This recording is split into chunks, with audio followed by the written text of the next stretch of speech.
Welcome to the Writer Groupie podcast. I'm Kim Smith, the writing guru, bringing you discussions, insights, and insider details on planning, producing, promoting, and profiting as a writer. This is a podcast by writers for writers. You can find out more about Writer Groupie at www.writergroupie.net. And here's the next episode of Writer Groupie. And welcome everybody to episode 68 of Writer Groupie podcast. And tonight my guest is Sean Ellis. Sean's authored and co-authored more than 20 action-adventure novels, including the Nick Kismet Adventures. And I hope I said that right. I'm bad about butchering titles as well as names. Also, the Jack Sigler Chess Team series with Jeremy Robinson and the Jade Ahara Adventures with David Wood. Sean served with the Army National Guard in Afghanistan and has a Bachelor of Science degree in Natural Resources Policy from Oregon State University. Sean's also a member of the International Thriller Writers Organization. He currently resides in Arizona, where he divides his time between writing, adventure sports, and trying to figure out how to save the world. What a great bio, and you did that yourself, you said, so welcome, Sean. Yes, so it must all be fiction. Thank you, Kim.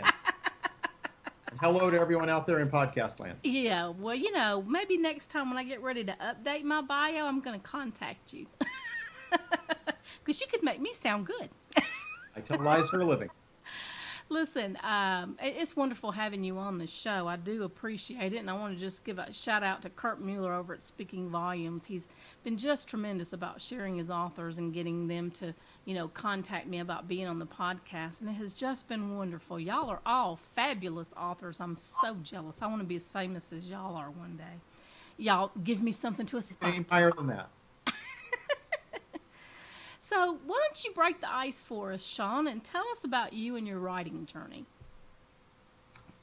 Well, like most writers out there, I've been doing this all my life, I think, since I was young, and probably always wanted to be a writer. Although, actually, I have a friend who says that he only discovered he wanted to be a writer late in life, which I think is weird, because I think we all want to be writers from an early stage. So, yeah, I wrote that first novel in high school, or shortly thereafter, and I don't even know where it is now. It was that good. But in the years that followed, it was something I was always dabbling at. And I think what really got me going was when the second Indiana Jones movie came out, and I'm dating myself here, but when that came out and I saw it, I thought, wow, I could do better. And, everybody's got their own opinion about that movie, but it inspired me to want to write Indiana Jones stories. And so I guess nowadays they would call that fanfic. This was pre-internet, so it was just stories that I wrote in an old spiral notebook. But I was always wanting to tell stories, and those were the kind of stories I liked telling, where there was lots of action and maybe a little bit of mystery and supernatural. And so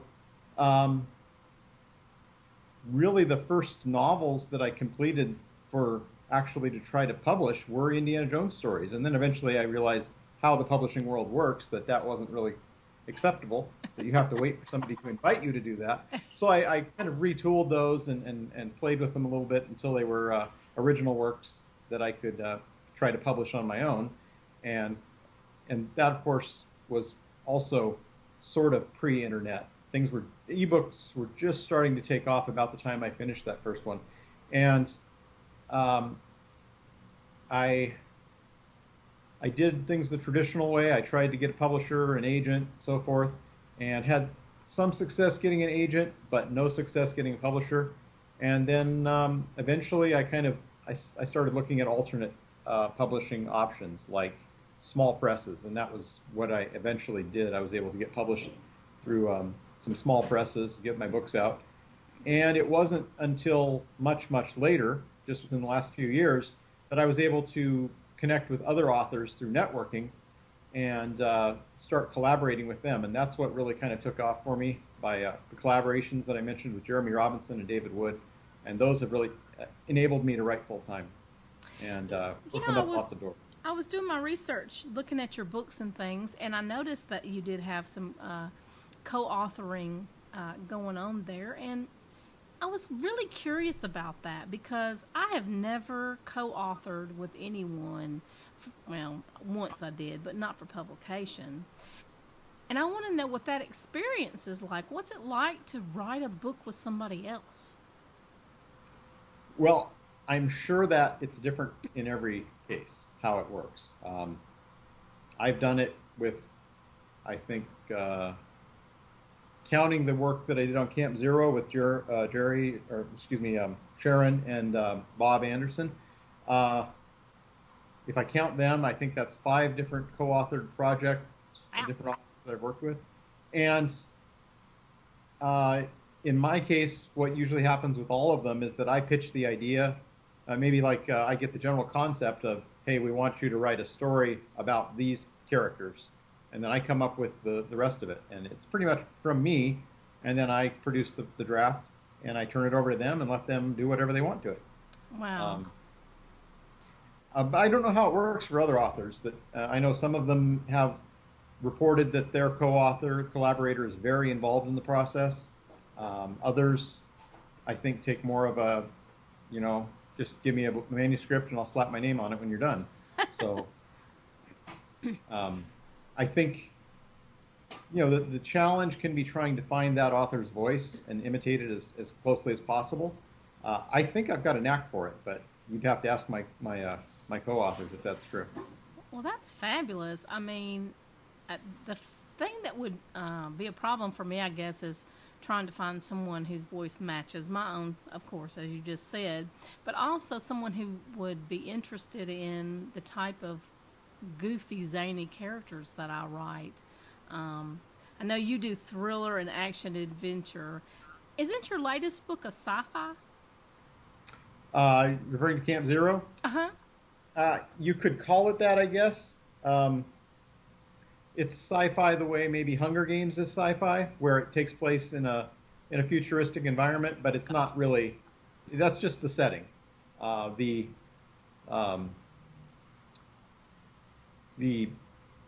events that happen in the book are very rooted in. They're familiar. They would be indistinguishable almost from our world, except that in the lore of the story, it takes place about 500 years in the future. But the world is pretty much like our world today. And the book is really more about learning outdoor survival skills. And then, yes, there is a little bit of a twist towards the end where things get a little more sci-fi. And as we develop that series, you're going to see a lot more of that coming out. Pull up that cover for us for Camp Zero, since that's the book we're talking about here. That's a great cover. What it looks like there is what is the kind of circular looking, is that I can't tell what that is. Yeah, that. What is that? I would tell you to read the book and find out, but I'm not sure there's anything like that in the book. I walked right into that. Well, the series that this is based on, and just for your listeners who may not be aware of this, back in I believe it was the 80s, Jerry Ahern and his wife Sharon developed a series called The Survivalist. It was a paperback adventure series, men's adventure series, about a survivalist expert named John Thomas Rourke, who he worked for the CIA, and he was an expert in survival. And there was a nuclear war with the Soviet Union, and the world went to hell, and he survived because he had these skills. And over the course of the series, Rourke and his family went into suspended animation and woke up 500 years later when the world was rebuilt, more or less. The population was still down a bit, but most of the Earth was livable again. And so that series, of course, mostly had its run back in the 80s as paperbacks, but in the new era of electronic books, there's been an opportunity to bring it back to life and continue the series, pick up where Jerry left off. And so Bob Anderson and Sharon have been doing that. And Sharon approached me about doing a series that was kind of focused around John Rourke's kids, and that's what Camp Zero was. So in the series, it was definitely more of a sci-fi feel to it because there was dealing with the nuclear war, the kind of the mutants, and they also brought in aliens and things like that to it. And so those are some things we'll be exploring as we move forward with the books in the series. But Um, yeah, it's called sci-fi. That's, I think, a marketing decision. I think of it more as an adventure story, but definitely it takes place in a sci-fi setting. I noticed on Amazon whenever I was doing keywords and stuff for my own work, there are sometimes categories that come up that maybe you weren't planning on it being listed in. I think it's kind of has something to do with maybe the algorithms on Amazon, or it could be the keywords. I'm not sure how that works, but I wondered when you were saying it was kind of sci-fi, but maybe more futuristic. It's listed as sci-fi. You're ranking in sci-fi categories, so that's why I thought it was sci-fi. But Well, I think, yeah, one of the things is if on the back matter, it describes the world they live in, and one of the things it says is uh, neo-Nazis, killer bugs, and even aliens are becoming commonplace. And so that could bringing in aliens, that kind of, I I think, guess throws so. it into the sci-fi realm. But in this particular book, it's a spoiler, sort of, there are no aliens. I can't say what will happen in future books, but I think I'm not going to say there will be aliens, but there's going to be aliens. How many books are planned for the series? I think we're just looking at three for a start, but you know, if it takes off, I'm happy to keep doing them. I was going to ask you because I've noticed you've got the Jack Sigler thrillers and the other two series that you had written in. Um, why? Tell us about being a serial writer, and that's series writer, not serial writer. That makes you sound Well, desperate, like a yeah, murderer or something. You're a serial killer. Well, you serial know, writer. a lot of people die in my books, so I guess you could call me a serial killer. Uh, well, I mean, I think as a reader, I just have always loved coming back to my favorite characters. I I mean, Clive Cussler has probably been my biggest inspiration with his Dirk Pitt series, and I was just, that was I always wanted that. I wanted more of the same. So for me, it was natural to want to write series and keep developing those characters that way. Well, I'm the same. I love to read series, and I'm so anal about it that if I find an author that has a series, I won't read the current offering. I'll go back to the first book and start at the beginning, even if they're not so connected that you couldn't manage without doing that. Um, Recently, I use the example of Dorothea Benton Frank. She was at a local book signing, and so I went to see her book signing, and I was looking at the book she was signing, and I was like, well, that's not her first book. I want to know what her first book was like. So I went and bought her first and second books, and I just loved them. Just loved them. Now I'm hooked. Now I'm a fan, and that's generally just how I am. I don't know why. I mean, I've been forced into starting to a series about book 4 or 5, and maybe both, for a contest that I'm judging, and the entrants we were only given to judge the books, mid series. And I am so addicted to these books. I'm like, as soon as I get finished with this one that I have to read, I'm going and getting the entire series, even if I have to go to the library to get the backlist. Um, I've I've been similarly afflicted. it's fun. I mean, when you find a book that's just really good and it catches you by the throat and the characters are well written and you're just interested in it.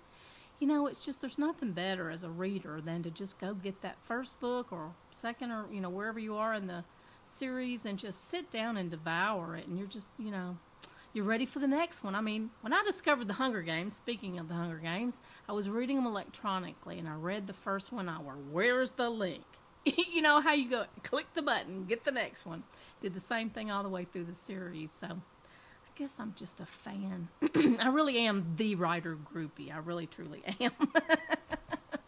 The one challenge for an author, though, is that, especially I'm facing this, is that I have my fingers in so many different series that I feel like I'm not doing justice to them all, because I want to write another book in this series and another book in that series, and there's only so many, so many hours in the day and days in the year to get that done. So I've had to kind of prioritize some of them and put some of them on the back burner. And that's Yeah, unfortunate because I love those characters and I want to visit them again. yeah, I can see where it would be a difficulty if you have a lot of different stuff going on. I mean, because you have commitments to your readers and maybe even your co-authors if you're co-authoring as you do. Um, that everybody's got their finger in the pie, and you're trying to make everybody's deadlines come to fruition at the time that they need to be done. So I can see that. What other problems would you say there are when you write series? Because I know this is a very popular subject with authors today. Is everybody always tells you if you want to be a bestseller, you need to write a series. Well, I wouldn't call this an other problem because it kind of follows on from the other, but and it's that you might have a great idea, as I thought I did with what became the Nick Kismet series, and I was like, this is the story I want to write, so I wrote it, and then it didn't really catch fire like I wanted it to, but I thought, well, maybe another book will catch fire and do that, and it didn't really happen, but I had one more story in me, so I got that as well, and about that time, some of the other things started taking off, other series I developed. And, during this time, I was also writing other series as well, trying to do something that would catch fire and take off. And so that's kind of why I have so many different series started, is that I was looking for that one that would do the trick. And the problem is that once something finally does take off and you start to get a little more notice, and it's that now you feel like, well, I should go back and revisit those. It's just that you have to either commit to one series and hope it works, or you have to be willing to do a lot and give up on the ones that didn't. And that can kind of feel a little discouraging when you have to kind of say, well, I've just got to not go back to that one. I got to do this instead. Um, Continuity can be a problem too. You have Oh, to, yeah. what did I do in that story? And so I usually have to go back and reread the books before I launch into the next one. I had an editor get me on one not long ago. Uh, Fortunately for me, she's a very good editor, and she had the first book open on her computer as she was editing the second one. And she went back and she said, "Do you mean to spell this way? Because in book one it was spelled this way." And it was just, I guess I was just impressed. Maybe I'm easily impressed. I don't know. But I was impressed because I thought, my gosh, how many times did I read that wrong? I guess you really can't see the forest for the trees. That can happen. That's a good editor then, because not all editors pay attention. Yeah, I mean, I love it when things like that happen, though, because you don't want your reader to be the one that discovers your faux pas. And we all make them. Oh, yeah. Because when you're reading your own work, you're seeing what you wanted to write, not what you actually wrote. That's true. Do you read your work out loud? Is that a form of editing for you? I try to do that. I usually am good for the first few chapters, and then it kind of comes down to more of a mumble, and then I'm just reading out loud in my head. But I try to do that because I feel like that's important to, especially nowadays when Audible makes it possible for even indie authors to get an audiobook made, a professional audiobook. Your book might be read aloud anyway, so you definitely want it to have that conversational flow when you write it. And so reading your work out loud slows you down. You're reading it at a normal pace, and you're going to hear, oh, wow, that's awkward, or that's a run-on, or what was I thinking? That sentence just doesn't go anywhere, or it doesn't sound like dialogue should sound. And so reading aloud is when you hear those things. I have a confession to make. I went out to Amazon and I actually listened to one of your books being read aloud, and it's available on Audible. And I didn't know what your voice sounded like, and I kind of thought maybe it was being read by the author, so I was thinking that was your voice. But, to be honest, I mean, it wasn't a really distinctive voice. It wasn't like a British accent or anything like that, So there's no way that I would have known the difference when I finally did hear your voice, and when I heard that Audible snippet, I never would have known the difference, really. Unless the author that was reading it had had a really distinctive accent, I never would have known the difference. I would have thought you were reading your own book. Are all of your books available in Audible? Not quite all of them yet. Most of my early books, I think were, I think everything up through that's been published up through last year probably is. There's production time involved, and I don't know if anybody's talking about getting Camp Zero into Audible yet. That's probably going on, but I'm not part of that discussion. Um, but and then but yeah, I mean, as I write books, we get them out to the narrators and so yeah, we try to do that as soon as possible. I'm a big fan of audiobooks myself. I just years ago discovered I didn't have time to sit down and read like I used to, but I was doing a lot of driving at the time, so I got through all of the George R. R. Martin Game of Thrones series on just commuting to work and listening to it. So I've been listening to a lot of audiobooks lately, and it's amazing how you can really get involved with an audiobook. And I have a 30-minute drive to my job and a 30-minute drive home from work. And that time just flies by, and you're like at your job looking around going, I don't even remember how I got here. You're so involved in listening to that book. And right on the flip side of that, I've listened to some that were terrible. They just drug. It was just like scraping nails on a chalkboard to try and listen to more than one disc. Stick it back in the package and stick it back in the drawer, because I just couldn't listen to the whole thing. It was that tenuous. And I was surprised because I'm such a book person. I really didn't think that I would ever have an audio book that I didn't like, but I have had some. well, I used to feel that way about all books, that once I start a book, I'm going to finish it no matter how bad it is. But then I got old and realized time is short. There's no time to waste on bad books. So that yeah, is the truth. You just hit the nail on the head with that one. That is very, very true. And that's a good thing about the genre that you write in, with the action adventure and the thriller and suspense and things like that, is it is very fast paced. So very likely you're not going to lose any readers. I have been accused once or twice of putting too much action in the books, so Really? I don't know. Can you do that? I feel like as long as it's only slightly unbelievable, that's good. If it's too unbelievable, then you get into comic book territory, and that can be kind of, But I think it's okay to push the laws of physics just a little bit. Your hero can recover from his injuries a little faster than an ordinary person. That's okay.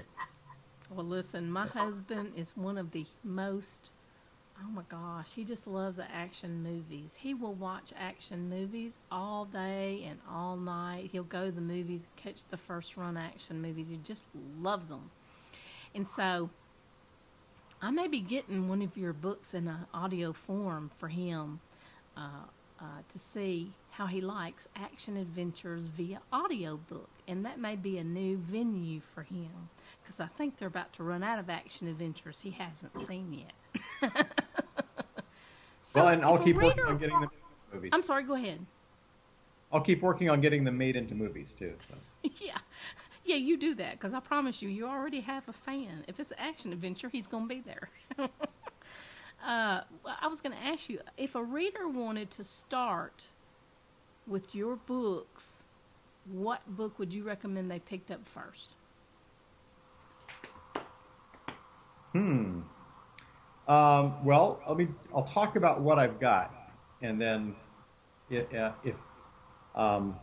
so Camp Zero would be a great place to start, because you'd be starting the journey of that series, and it's also one of my most recent books, which means it's all the craft that I've learned over the years has finally come together in that book. Hopefully, the next book is always better than the last book. I'm really fond of my Nick Kismet series, even though that's going back almost to the beginning of my career. Those are really just action-heavy books. They're kind of in the Indiana Jones vibe, but they're modern day. Lots of just chase scenes and just again, people complain that my chase scenes go on for half the book, and I'm like, well, that was what I was trying to do. So if you like that, then, that's definitely a thing.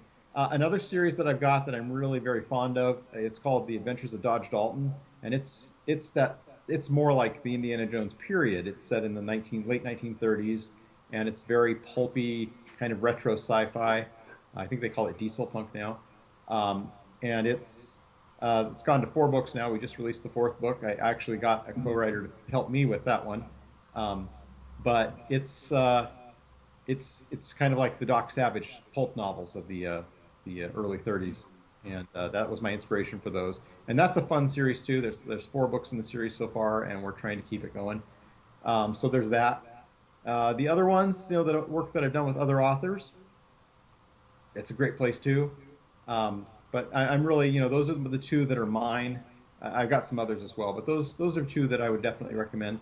You're also going to see me at the early stages in my writing, so it's a little more raw. Maybe I've still learned I've had some things to learn when I wrote them, but there's that. Well, I was going to ask you if all of your books are available as ebook, paperback, or are some of them only ebook? Today in the industry today, it's a lot more electronic reading material than there ever has been before, and a lot of authors are going ebook only. So, this is something that I probably need to start asking my authors when they're on the show is, how is it available for readers? I think almost everything is available in ebook and print. Everything is there in ebook. There's a few. I did a few pulp stories that were based on old public domain pulp characters, and those are ebook only right now. But I am actually working on getting a omnibus print edition of those ready, so they'll be available for print as well. As a general rule, I don't self-publish. I try to find somebody to take care of that because I feel like the skill set for book design and cover design and even editing is not something that I want to trust to myself. Maybe I could do it. I've tried in the past and I wasn't pleased with the results.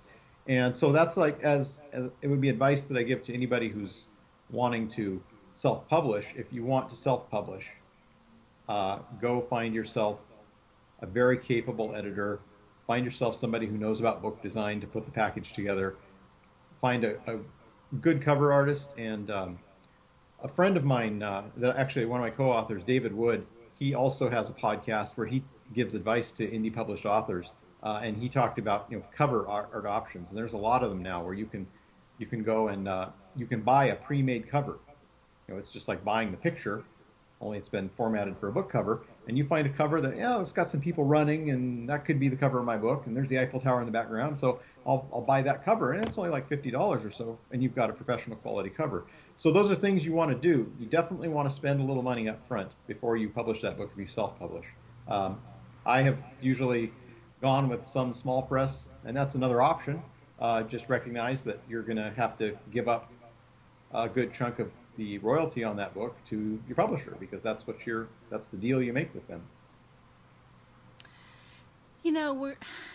We're already down to the last part of the show. It's been so fabulous chatting with you, Sean, and it's gone by really fast.